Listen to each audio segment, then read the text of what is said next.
One of the first solo challenges I ever did was seeing if I could solo run Pokemon Crystal only using a Mewtwo. I know, easy enough, but of course, there was a catch. Said catch was the only move that I could use was Struggle. If you want to see how that went, I'll leave a link for that video in the description below. Our boy Mewtwo has been genetically mutated to be the best. Today, we're giving back all of Mewtwo's moves to see if that is indeed true. We are going for a world record and seeing how fast I can beat Pokemon Crystal only using a Mewtwo in battle. For those of you new to the channel, I'll quickly go over the rules I'll be following throughout this challenge. Obviously, Mewtwo is the only Pokemon I'll be allowed to use in battle. Any HM slaves needed will be knocked out in the party. I am not using any items, and that includes held items. And all glitches, cheats, and exploits are banned. Well, besides using the universal Pokemon randomizer to change my starter from a Cyndaquil to Mewtwo, but other than that, it's all fair game. Let's get rolling.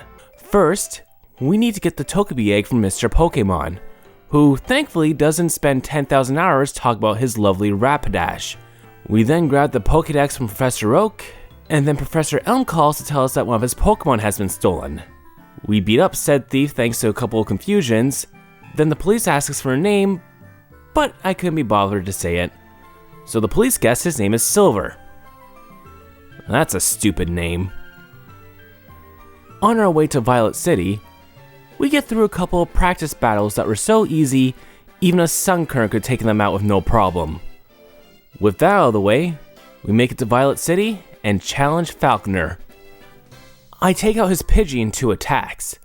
His Pidgeotto doesn't fare any better, also going down 2 attacks. Unsurprisingly, I easily obtained my first badge. All this took me about 20 minutes. So if each badge takes me about this long to get, I should have all 8 badges in about 3 hours. After helping Kurt stop Team Rocket from cutting off Slowpoke tails and sending off to the Kalos region, I faced my rival, apparently named Silver, for the second time.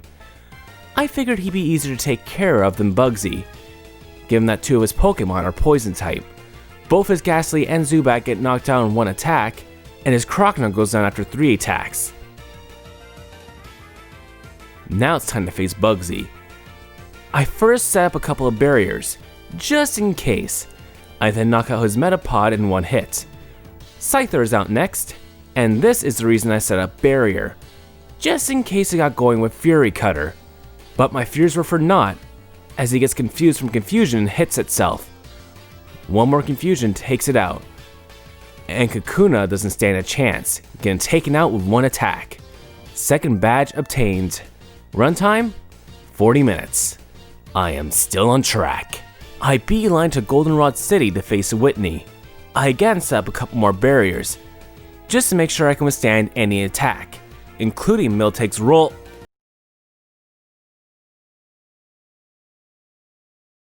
I think I peed a little. I managed to take out Clefairy in 1 attack thanks to a crit.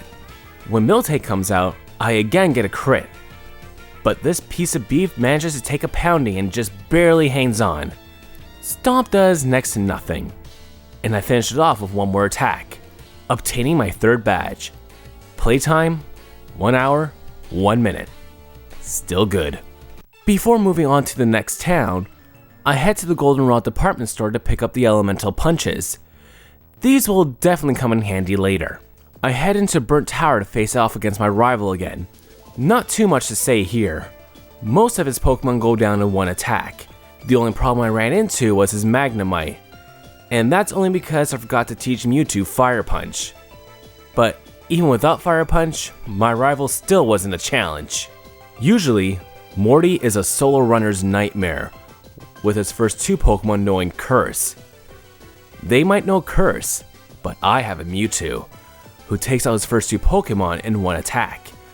Gengar does just live the first attack and uses Hypnosis, but the move misses and I take it out on my next attack. Morty's second Haunter goes down in 1 shot and I get my 4th badge.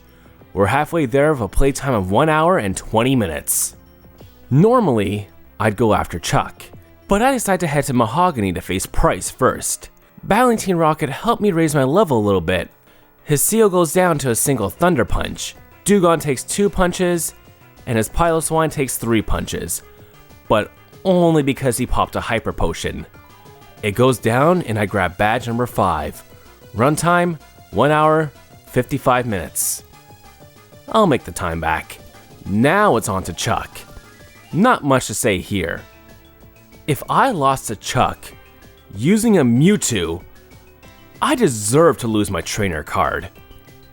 Spoilers, I get to keep my trainer card for another day. Playtime, 2 hours, 16 minutes. Now it's time to head back to Olivine to face Jasmine. Under normal circumstances, I'd be worried, but I have Fire Punch. And 3 Flaming Strikes later, I obtain my 7th badge. All this only took me another 10 minutes. While battling Team Rocket, which I will not be going over because they're a bunch of pushovers, I run into my rival. Most of his team goes down in 1 hit. The only one that manages to lift to hit number 2 is his Feraligatr, who does a bit of damage to me.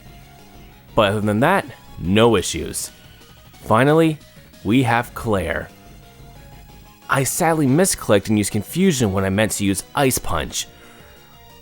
Her Dragonair uses Thunder Wave that lands. I managed to click all the right buttons for the rest of the battle, but I lose too many turns to Paralysis, causing me to lose the battle.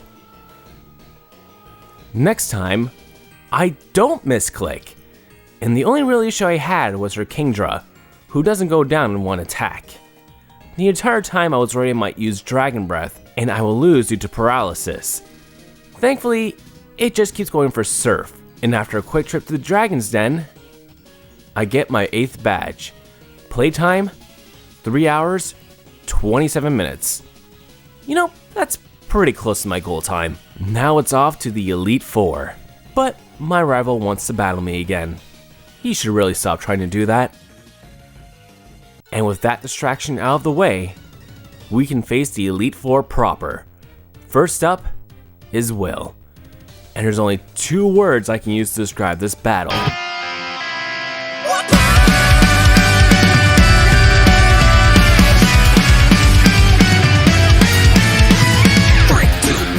Next up is Koga. As long as he doesn't use Double Team, I'm good. His Crobat does manage to live an attack and get 1 off, causing me to miss. But I only miss once, and I take out Crobat on my next attack. I must have got a low roll the first time. Muck is its last Pokemon. It takes a Confusion and uses Minimize. It does nothing, and I take it out on my next attack. Now it's on to Bruno, and my thoughts on Bruno are the same as Chuck. But I will say that his Machamp does manage to barely live the first attack, but other than that, no problems. Rounding off the Elite Four is Karen, the only trainer I don't have a direct answer for. I could teach Mewtwo Dynamic Punch, but I didn't want to take the risk and have to restart the entire Elite Four again. I guess that decision doesn't really matter at the end of the day because I did lose to Karen on my first attempt.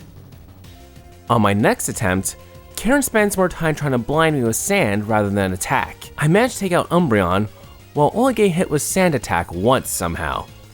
Thank Arceus for that. If that Umbreon used Feint Attack like it did last time, I would have been in a lot of trouble. And I definitely wouldn't have been able to take Houndoom's attack. With minimal misses, I get past Karen.